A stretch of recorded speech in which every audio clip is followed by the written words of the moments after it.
mais um bloco de direitos humanos, carreiras policiais, professor Diogo Medeiros, trabalha e confia, teoria geral dos direitos humanos.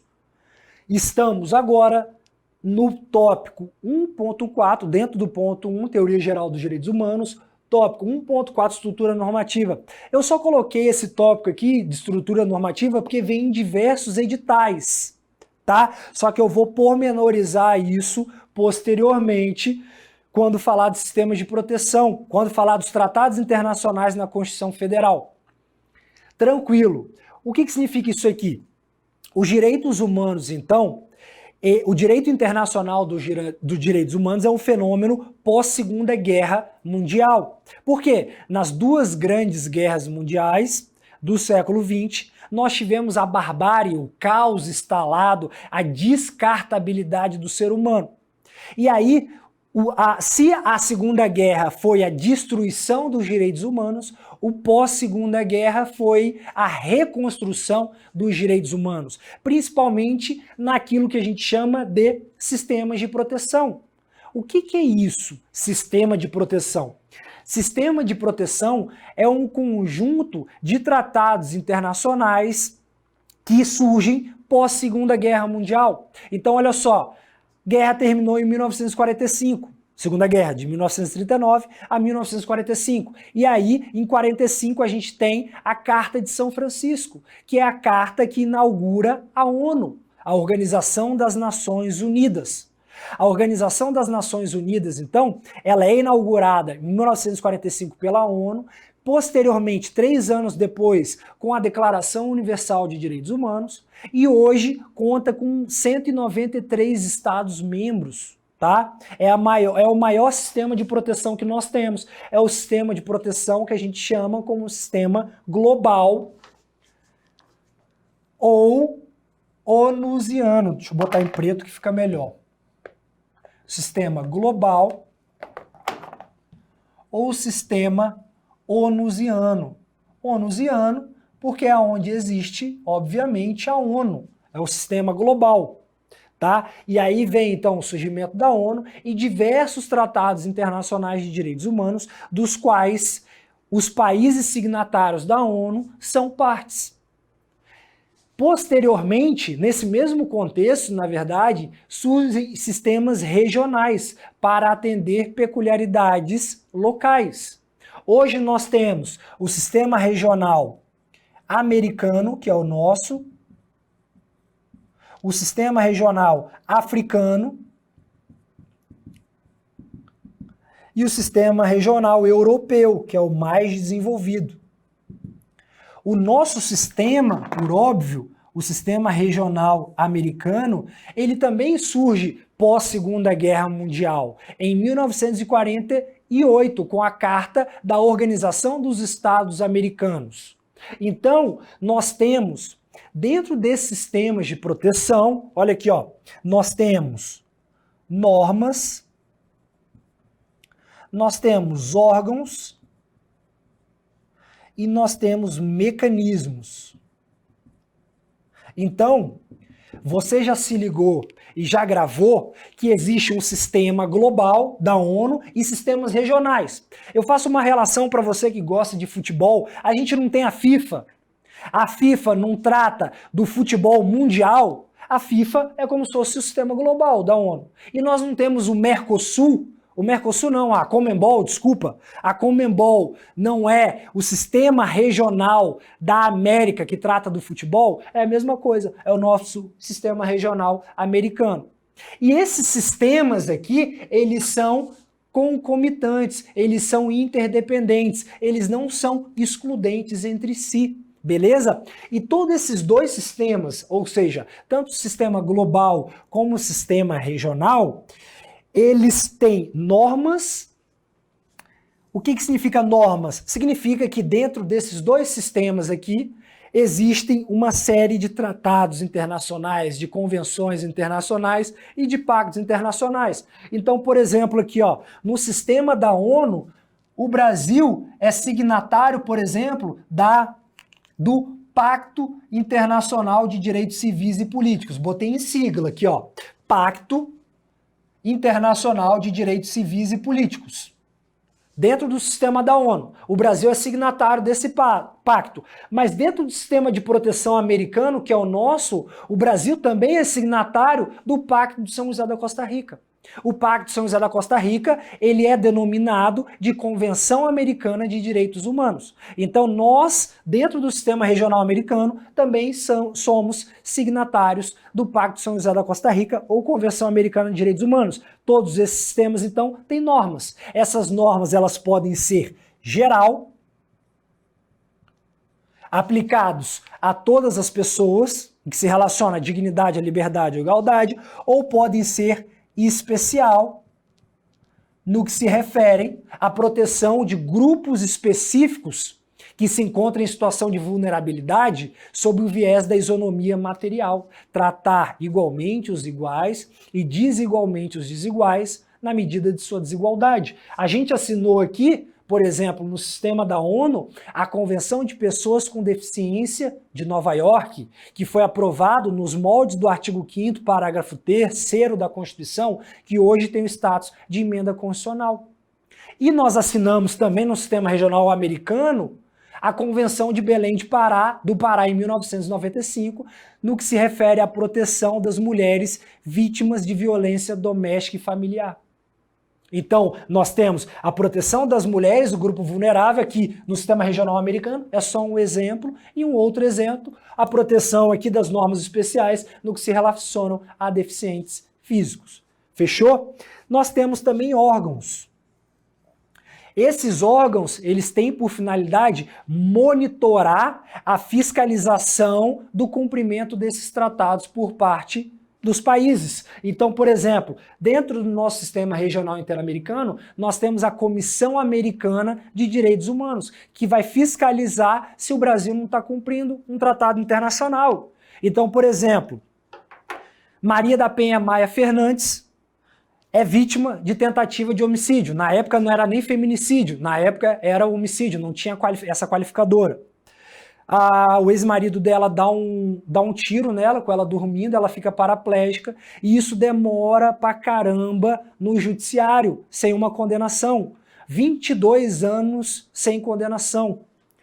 E aí, Maria da Penha Maia Fernandes, irresignada porque não teve resposta à sua demanda, à sua violação, que é o direito à vida, o direito à integridade física, através do Comitê Latino-Americano de Defesa contra a Mulher, bate lá na Comissão Interamericana, que é um órgão do sistema americano, e fala assim: ô comissão, aqui, o Brasil, ele não conseguiu dar responsabilidade penal ao ex-marido dela que cometeu um ato de violência. Então, olha só, lembra? Eu falei que você tem na cabeça que direitos humanos é direito dos manos. Mas olha esse caso. Esse caso é um tribunal, na verdade não é um tribunal, mas é um órgão administrativo falando: Brasil, você não puniu esse cara, como que essa porra é direito dos humanos então?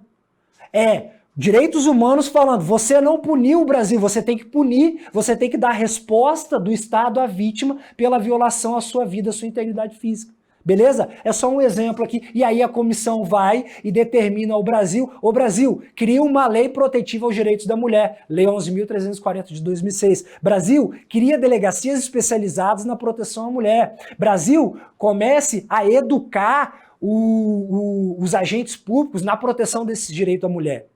Fechou? Então nós temos órgãos para monitorar se o país está cumprindo ou não o tratado internacional. E nós temos também, dentre esses sistemas, mecanismos de fiscalização, de monitoramento. Então, por exemplo, o Brasil já foi objeto por diversas vezes de fiscalização in loco de complexos penitenciários, em razão da violação do direito dessas pessoas.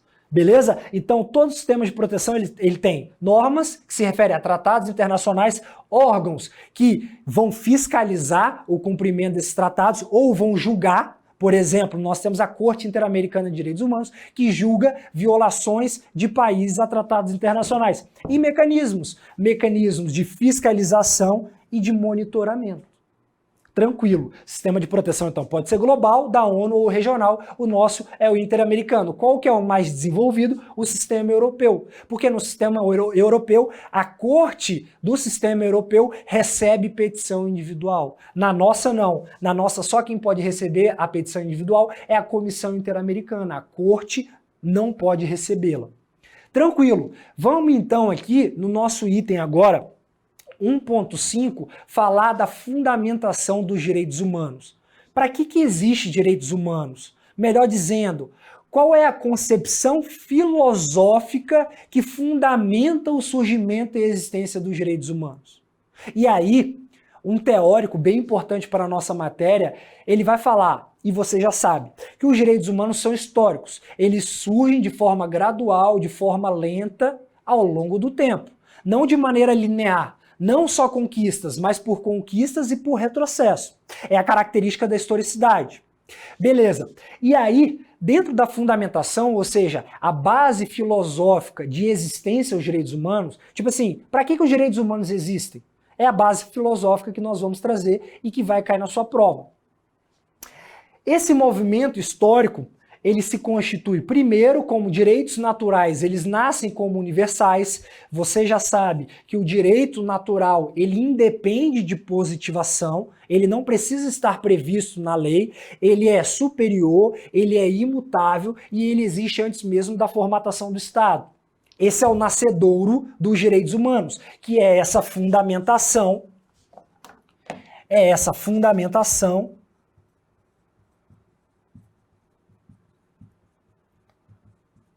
jusnaturalista. Posteriormente, esses direitos que não precisavam de positivação, porque eram inatos, inerentes ao ser humano, eles começam a ser positivados de maneira coerente e hierarquizada no ordenamento jurídico de cada país. Aí a gente tem, por exemplo, a Constituição Americana de 1787 e 1789, as 10 emendas, trazendo direitos fundamentais aos nacionais americanos. Então, esses direitos aqui, eles começam a ser positivados no ordenamento jurídico. Nasce, então, a fundamentação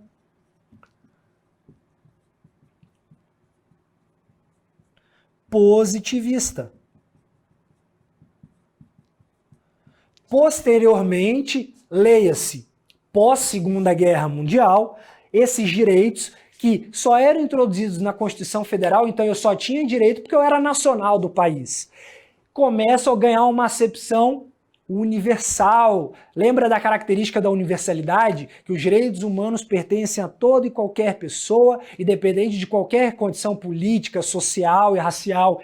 E aí esses direitos, eles começam a ser internalizados para além do ordenamento jurídico. Começam a ser previstos, vem comigo aqui, volta comigo aqui, em tratados internacionais, dentro do sistema global e do sistema regional. Então agora, pós-Segunda Guerra Mundial, eu tenho direito não por ser nacional, mas por ser humano, de forma que o Brasil, por exemplo, assinou isso aqui, o Pacto Internacional de Direitos Civis e Políticos. E aí, o Estado, o Brasil, ele tem que respeitar, tem que garantir esse direito e tem que adequar o seu direito interno às disposições que ele mesmo assinou e que se obrigou a cumprir, beleza? Nesse cenário aqui, então, nós temos a fundamentação jusnaturalista, a fundamentação positivista e lá no final, ó, a fundamentação pós-positivista. Tranquilo. Só que olha só, antes de eu falar cada uma delas, para você acertar na prova as características, é só lembrar da palavra-chave. Vamos falar da primeira fundamentação, ou seja, uma fundamentação negacionista. Dentro dessa ideia, então, de buscar uma base filosófica dos direitos humanos, um doutrinador chamado Bobbio, que eu falo direto nele porque ele cai muito em prova, ele vai falar assim, ó, o problema dos direitos humanos não é de fundamentar, falar para que eles existem, para que eles servem, qual que é a base filosófica deles. O problema dos direitos humanos é de efetividade. É muito legal você falar aí, professor, de dignidade da pessoa humana, mas nós temos mais de milhares de pessoas abaixo da linha de pobreza, ganhando menos de $1 por dia. Então, o que precisa não é ficar numa base teórica e abstrato, precisa de respeitar e de cumprir esses direitos na prática. Então, olha só, essa fundamentação negacionista, cuidado, ela não nega a existência dos direitos humanos. É a primeira observação.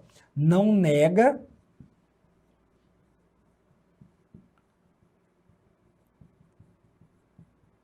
a existência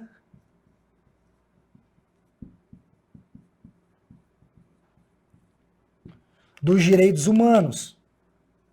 Ela propõe só o seguinte, que o problema não é filosófico, o problema é de efetivação desses direitos. O problema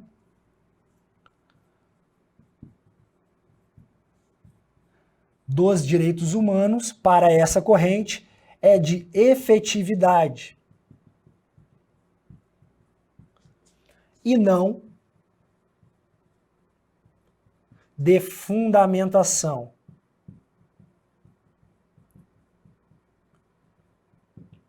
Por que que esse doutrinador aqui, o Bobbio, ele vai falar que não tem como fundamentar os direitos humanos? Primeiro porque os direitos humanos, eles constituem uma classe variável. Eles se constituem numa classe variável. Ou seja, eles são altamente mutáveis. Lembra do meu exemplo da propriedade que era sagrada no século XVIII para depois ser condicionada à função social? E depois ele vai falar que não dá para fundamentar porque os direitos eles são heterogêneos. Como assim, professor? Heterogêneos. Significa que primeiro nós temos os direitos civis, as liberdades. Lembra daquela ideia de direito e dever? Para todo direito corresponde a um dever. Então nós temos o direito de liberdade. A esse direito de liberdade corresponde um dever de abstenção, de não agir. Ora, não interfira no meu direito à privacidade, um direito individual, um direito civil. Só que aí, dentro desse direito, também nós temos um direito à prestação, que corresponde a um dever de prestar. Um direito a uma demanda de prestação que corresponde a um dever de prestar. Então eu tenho um direito à educação e agora eu quero do Estado não mais a abstenção das liberdades, lá da privacidade, mas eu quero uma ação do Estado. Então essa classe, essa categoria de direitos, ela é totalmente heterogênea, de forma que a fundamentação dos direitos civis é a abstenção do Estado, de regra. E a fundamentação dos direitos sociais é a ação do Estado e não mais a abstenção. Então, o Bobbio vai falar que não dá para fundamentá-los porque eles são mutáveis, eles são variáveis e esses direitos são heterogêneos. Por hora eu quero que o Estado deixe de agir na minha esfera de privacidade e, por hora, eu quero que o Estado haja conferindo, por exemplo, direitos sociais, econômicos e culturais. Beleza, fundamentação negacionista, Bobbio, não significa negar a existência dos direitos humanos. Significa, então, que esses direitos precisam ser implementados na prática. Não dá para ficar de mimimi discutindo o porquê do sexo dos anjos. Não, vamos fundamentar isso para positivá-los, para respeitá-los, para garantir esses direitos. Beleza, a próxima fundamentação aqui nasce dessa fundamentação justnaturalista, desses direitos naturais universais. Já na antiguidade, nós vamos ter, por exemplo, Aristóteles falando que o direito posto em Roma, na época, era uma sociedade totalmente avançada, que era regida já pelo princípio da legalidade e sob o viés da democracia direta. Lá, Aristóteles já falava o seguinte: esse direito posto não pode violar um direito natural, que vem de Deus, que vem de uma ordem divina. Então, a fundamentação justnaturalista, ela revela um direito natural. Esse direito, ele é inerente ao ser humano,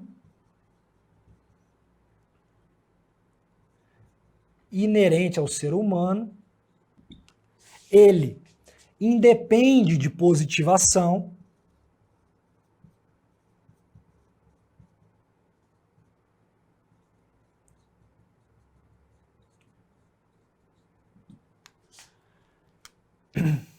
e ele é superior e imutável. Esse direito natural, nessa concepção de direitos naturais universais como nascedouro, ele revela um direito natural primeiro de ordem divina. Então, eu posso positivar um direito lá na Antiguidade, na Idade Média, mas eu não posso desrespeitar a vontade de Deus. Por exemplo, o povo hebreu existia o direito posto e esse direito tinha uma base teocrática, ele não podia desrespeitar um direito natural da ordem divina. Então esse direito natural, primeiro, ele se relaciona a uma ordem divina e depois, principalmente com os contratualistas, os filósofos do século XVIII, com Locke, John Locke, Montesquieu, Rousseau, esse direito que é natural, ele surge como fundamentação de um contrato. Então eu faço um contrato implícito com o Estado, cedendo parcela da minha autonomia ao Estado, para que o Estado consiga reger de modo adequado a vida social. Beleza? Então ele pode ser por ordem de vida ou ele pode ter base contratual ou racional é que você pode botar. Então esse direito natural, ele pode ter um viés de uma ordem divina. Esse direito que não é positivado, ele não pode contrariar a ordem dos deuses. E, posteriormente, com a evolução gradual da sociedade, com o iluminismo, esse direito natural, ele surge com uma base filosófica de ordem contratual, de base racional. Tranquilo? Direito natural, então, fundamentação jusnaturalista, lembrando que hoje essa concepção de direito natural não mais subsiste, porque hoje nós falamos em mutabilidade dos direitos humanos. Beleza. Com o passar do tempo, a antiguidade já se falava em direito natural, Idade Média já se falava em direito natural. No início, nos meados da Idade Moderna, principalmente com as revoluções burguesas, com a Revolução Francesa, com a Revolução Americana e com a Revolução Inglesa, esses direitos ditos naturais, que não eram positivados, começam a ser introduzidos no ordenamento jurídico de cada país de forma hierarquizada. Então, para essa corrente, é direito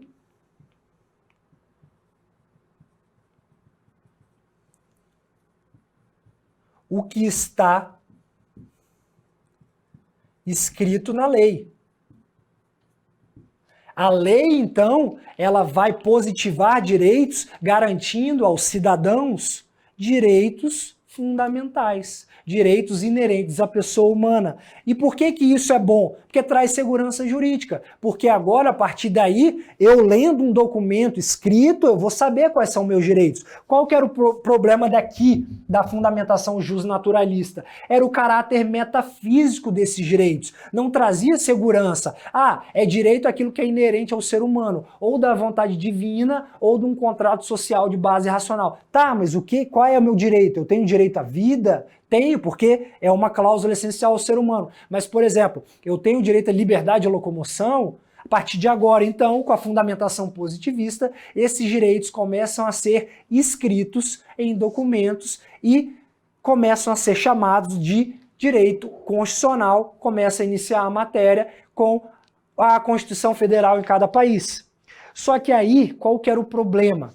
Aqui, na teoria justnaturalista, você já viu o problema, o caráter metafísico desses direitos, não eram positivados, o que trazia uma insegurança jurídica. No positivismo, esses direitos começam a ser introduzidos na Constituição Federal de cada país. Qual que é o problema do positivismo? O chamado positivismo nacionalista. Olha só, o que é esse positivismo nacionalista? Positivismo nacionalista era a ideia de soberania absoluta. Porra, eu fazia o que eu queria no meu estado só pelo fato de positivar. E aí nós vamos ver na afirmação histórica, nós temos o período de crise em 1929 com a queda da Bolsa de Valores, uma crise econômica fodida na Europa e nos Estados Unidos, e começa a crescer o quê? Regimes totalitários. Na União Soviética, socialismo. Na Alemanha, nazismo. Na Itália, fascismo.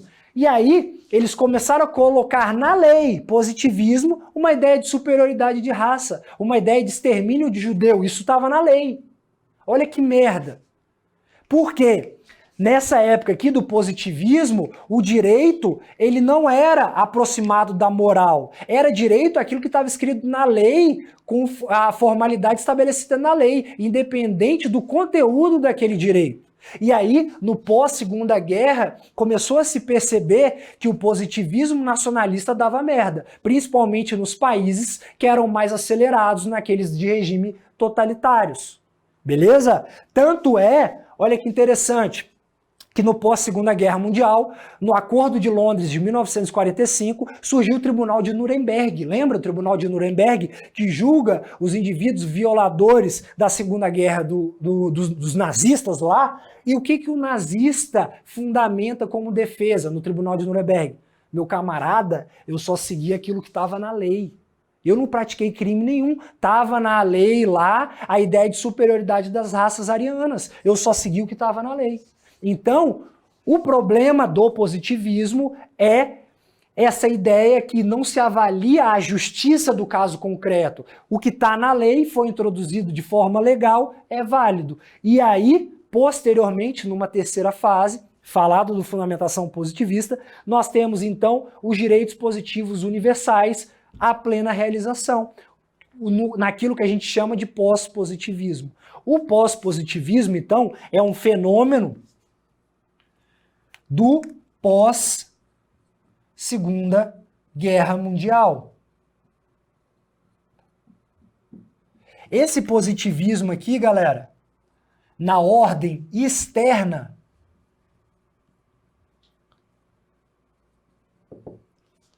nós chamamos esse pós-positivismo aqui na ordem externa, na ordem mundial, de internacionalização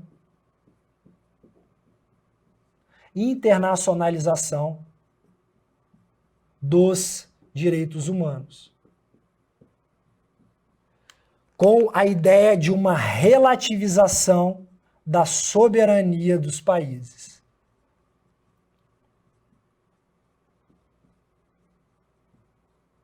Porque agora os países não podem tudo mais. Os países têm que respeitar tratados internacionais, já que esse país é signatário da ONU. E aí, eu não posso mais positivar qualquer coisa, porque eu tenho que respeitar, eu tenho que garantir um tratado internacional da qual eu seja parte. A internacionalização dos direitos humanos é um fenômeno da ordem externa no pós-Segunda Guerra Mundial. E na ordem interna, dentro da Constituição Federal de cada país? Na ordem interna, a gente fala naquilo que o direito constitucional trata como neoconstitucionalismo. Olha que palavra grande. A partir daqui, principalmente com a nossa Constituição de 88, nós temos a força jurídica da Constituição Federal. Nós temos a prevalência dos princípios para resolver casos difíceis. Nós temos aqui a aplicação do direito fundamental às relações privadas. Então, a gente precisa ler, por exemplo, o Código Penal, o Código de Processo Penal, ambos de 40 e de 41, com uma filtragem constitucional. Opa, peraí, eu estou lendo esse artigo aqui do Código de Processo Penal, mas esse artigo não se coaduna com os valores da Constituição Federal. Portanto, apesar daquele dispositivo ser introduzido de forma válida, materialmente ele não respeita a Constituição Federal. Então esse neoconstitucionalismo basicamente é a reaproximação do direito com a moral. Peraí, esse artigo foi produzido formalmente legal, mas ele é materialmente válido, ele se coaduna, ele ele se relaciona de maneira material com a Constituição, ele está respeitando os valores da Constituição Federal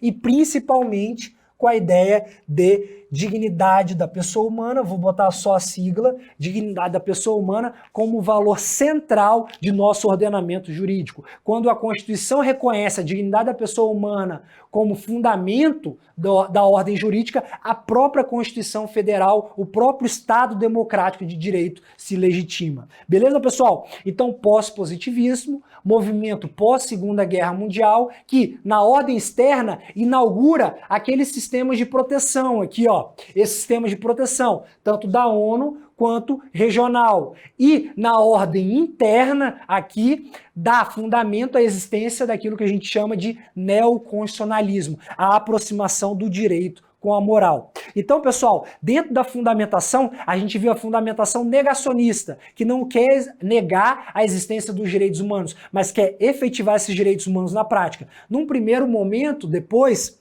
num contexto histórico, surgem os direitos naturais, segundo uma fundamentação justnaturalista, os direitos naturais de cunho universal, independem de positivação e imutáveis. Essa concepção não é mais trazida hoje como regra. Hoje os direitos humanos são mutáveis. Depois da fundamentação justnaturalista, que tinha um problema, insegurança jurídica, não estava na lei, vem o positivismo jurídico com a introdução das leis e aí traz segurança jurídica, com o ordenamento jurídico hierarquizado. Só que teve um problema também, principalmente na Segunda Guerra Mundial, diante de um positivismo nacionalista. Eu só tinha direito por ser nacional daquele país e a restrição a direitos fundamentais eram respeitados pelos agentes públicos, o que resultou, por exemplo, no nazismo e na ideia de 11 milhões de judeus mortos. Posteriormente, nós temos a plena realização no movimento pós-Segunda Guerra Mundial, que na internacionalização dos direitos humanos relativiza a soberania, porque agora o país não pode mais tudo no direito interno. Ele tem que respeitar direitos humanos previstos em tratados internacionais, de forma que a gente fala em universalidade e indivisibilidade desses direitos. Eu tenho o direito, não por ser nacional do país, mas ser humano, o que já me condiciona à existência de direitos.